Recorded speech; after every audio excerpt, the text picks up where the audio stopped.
The other night I was able to get that first piece of baseboard on. There's the scrap from it. So now I need to run a piece down this length and down that wall. Then it will come to the closet and then I'll go up and around the closet door and there we go. So we're gonna have a coping session. C-O-P-I-N-G, coping. We're gonna cope. If we take the next mop board and measure it from corner to corner, here's what we're gonna get in the corner. Doesn't look right, does it? Get this great big huge gap right here. So what we're gonna do is we're gonna make this piece so that it cups and fits up over top of this. Basically is what it's gonna look like. It's gonna fit right snug in there. So I'm gonna show you how we're gonna do that. Here's our long piece for the baseboard. So I'm gonna give you a warning right now. Do not measure the wall and then cut this to length and then try to do what I'm about ready to do. Then it's gonna wind up too short if you do it that way. We're gonna do this coping joint first. And I used a piece of scrap. Let me grab it here to show you what it's gonna look like. See what we got going on here? Now we got this little jag sticking out. Okay. So setting it on over top of this, notice we got differences here. So we got to do all this work first. Then we're going to measure and cut off the square end. So to be able to do this, you're going to need a miter box, a chop saw that you can lay over 45 degrees. That's the easiest way to do it. So we're gonna get everything lined up here.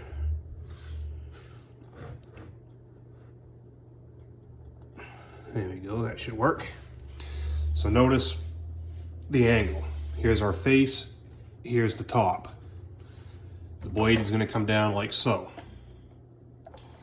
And we're gonna cut a 45 right down across like that. So let me do that and I'll be right back. Had a little bit of a smoke show there. My blade's getting kind of dull. All right, so see what we got? This is only gonna work one way. Here's our top, here's our face. Now we have this face here cut like so. Now we're gonna transition that to look like this. Looks pretty simple. See where we're going with it? Because now if you jam that in the corner, you're gonna get something that looks like this. So now you need a coping saw, like so. And I'll show you how we're gonna make that look like this. All right, with the coping saw, we're gonna basically do a reverse 45, 40, 35, something like that. We're gonna chase this cut face right here with the saw at an angle about like so. It might be a little hard to start out on the end, so I'm gonna start in here a little bit, cut in, and work my way down, and come back and cut back that way.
better there. So now I'm gonna go out around the hook there. Same thing. I'm gonna do it backwards.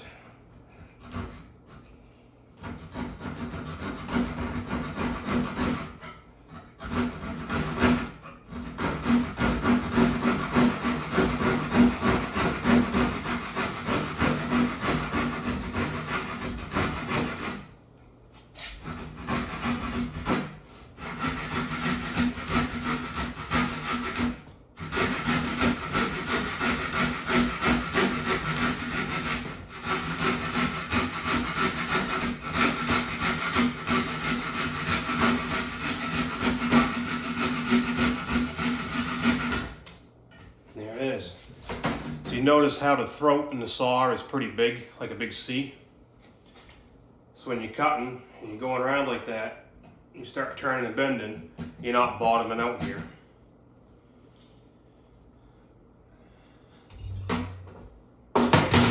So there it is. Just that simple. And that's how we make our little tip down that edge. It's a little bit wavy. I don't have the straightest hand, and you can see the angle cut in there. Oh, where'd my scrap go? Here's my scrap. So the angle allows, it didn't have to be that steep. The angle allows for room in behind there. So this is gonna mate up. This one's square on the end like the one in the bedroom at the moment. And you'll notice how it curves up and over there now. So if you're really fussy, you can touch that up with a little bit of sandpaper, straighten it out just a little bit, smooth it up. And now we make our measurements from this end to the other end and cut it off square. Well, go figure. So these baseboards I was going to use in the front bedroom. Haven't got around to doing that yet. It's full of crap, so that's why I'm using them in here. They're 12 foot. 12 foot comes to like right about here. 3 inches too short. So we're going to have to make a joint. Not a big deal. But we want to make our joint on a stud. So I did some measuring. There should have been a stud right here. Took a finish nail, drove it in there a little bit. Yup, I hit the stud. So I know I'm good right there. So I'm going to measure from the face of that down across onto this pin. So from that corner to the pin that I showed you, I had 138 inches exactly.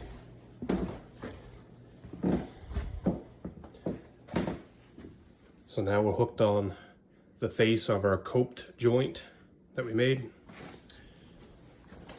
And we're running down the face till we get to 138. So I marked it at an 1/8 inch less.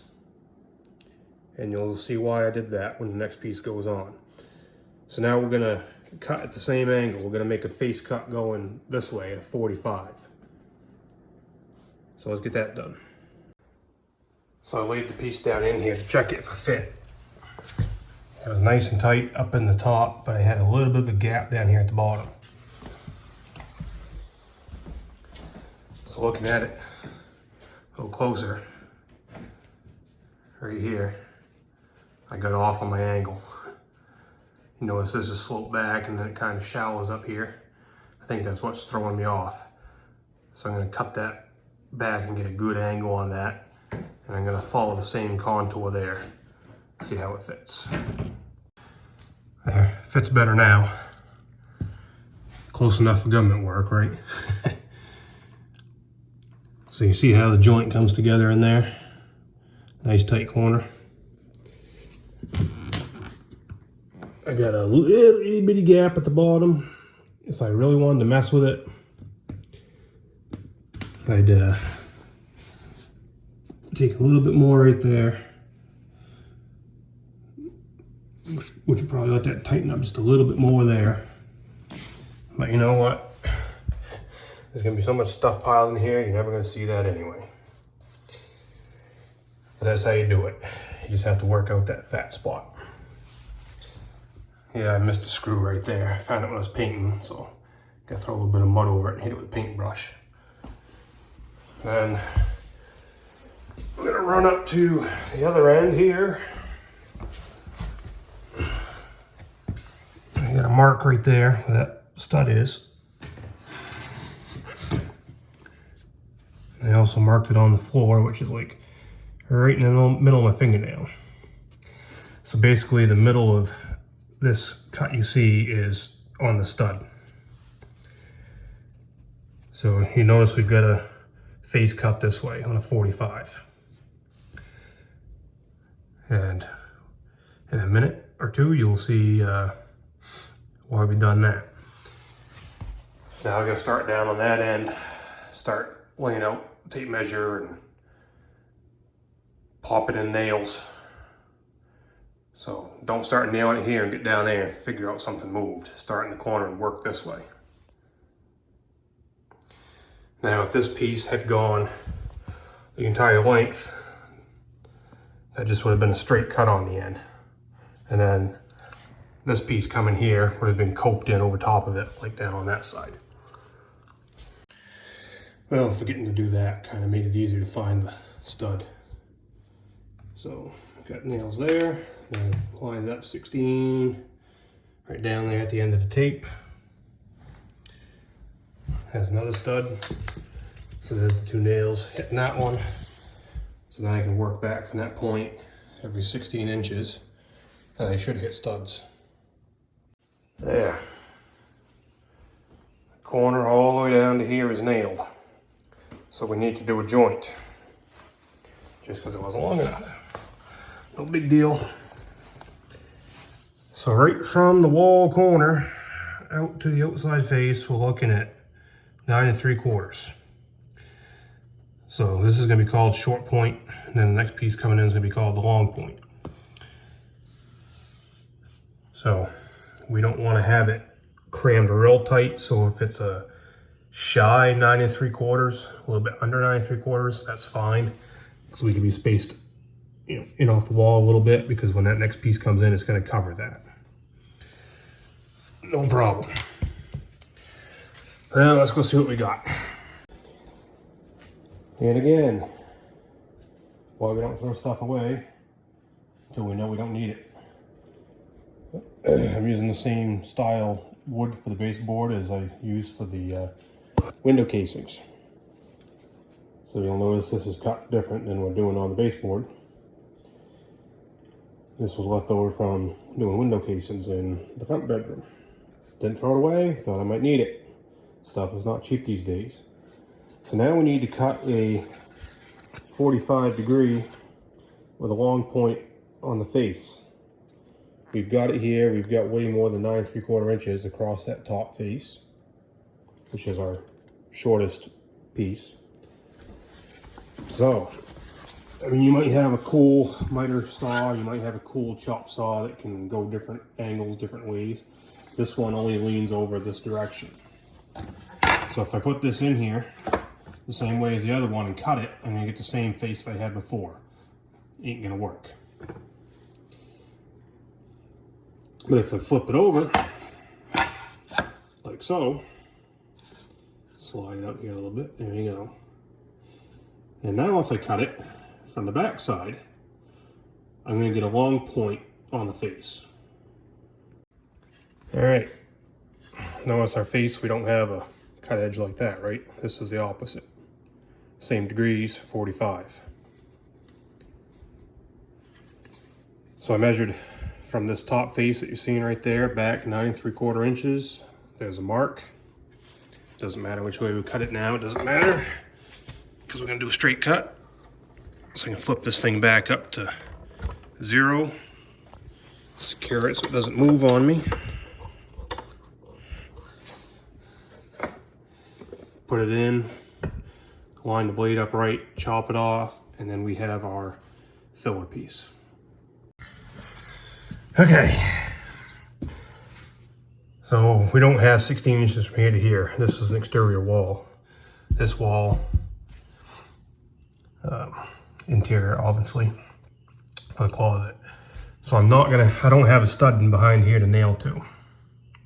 Not a huge deal. But we've got the stud in behind here. It darkened up a little bit. See that mark right there? Right in the middle of that joint. So remember, we had what, 138 out to this one from the end.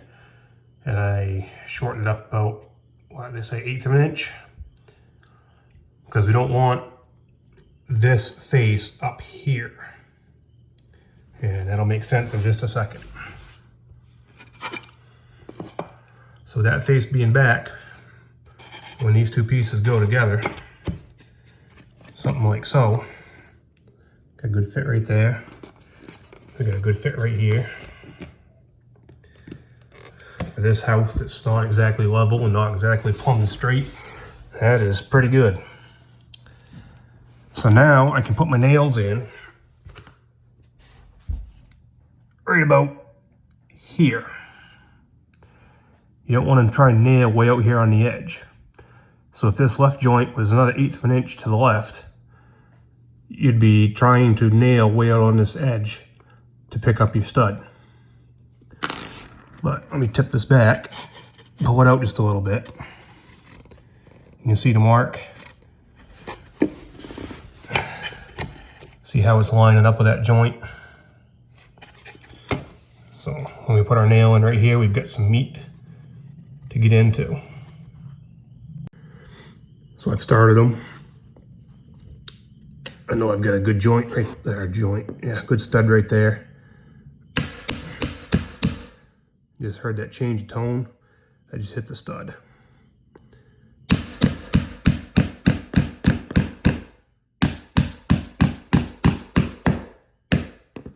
There we go. That's almost flush. If one wanted, you could always use some wood putty, gob some wood putty in there, stain over that, try and blend it back in. It's all up to you. But this is not going to be out where people are going to see it. It's in a corner. It's a bedroom. There'll probably be a bureau or a bed or something here. So it'll just disappear anyway. So I got to kind of stop right here on this wall until I come up with something for a door. You don't want to put the case molding on first and try and put a door in. Put the door in, then we put the case molding in. But, you know, you saw this one a second ago. You got a square end there. So now we're going to be like we were on the other wall. And pretending that this is, you know, the piece. Because we're going to have, you know, case molding that comes over like so. Then there'll be a distance in between. So we're going to measure it out, cope it out, just like we did a few minutes ago. So there's the cope joint off the scrap piece that I made. And it will just fit in and set right in there just like that, get nailed to the wall. And it'll come out and touch the case molding. So that's it's actually pretty simple once you do 2 or 3 of these. Now, over here on this side, we got to do the same thing, but only backwards. So it's going to be on the left side instead of on the right side. Still the same thing. Cut the short point, cut a face point, or face cut at a 45. It's just going to be on the left side, then cope it out on the left side, and it will fit in this way. You know, we'll run over here, and eventually it will hit to the door casing. So I've got another, yeah, this wall is actually shorter than the wall we just did. So I think a 12 footer is actually going to fit in here. I'm not gonna do this one yet until I get that floor run out some more. Get it run out that way a little bit more. And these doors are not a standard size because ever since day one I planned on making my own doors. So I wanted to have them wide enough to get in and out of, especially with furniture, a bed, a desk, mattress, whatever, and not be cramming through your normal everyday ones you get in the store. So once I get the doors put together, get them put in here, then I'll finish finish that over there, finish this over here. Makes sense, right? But there's a couple pieces in, out from underfoot. Now I can work on doing the windows.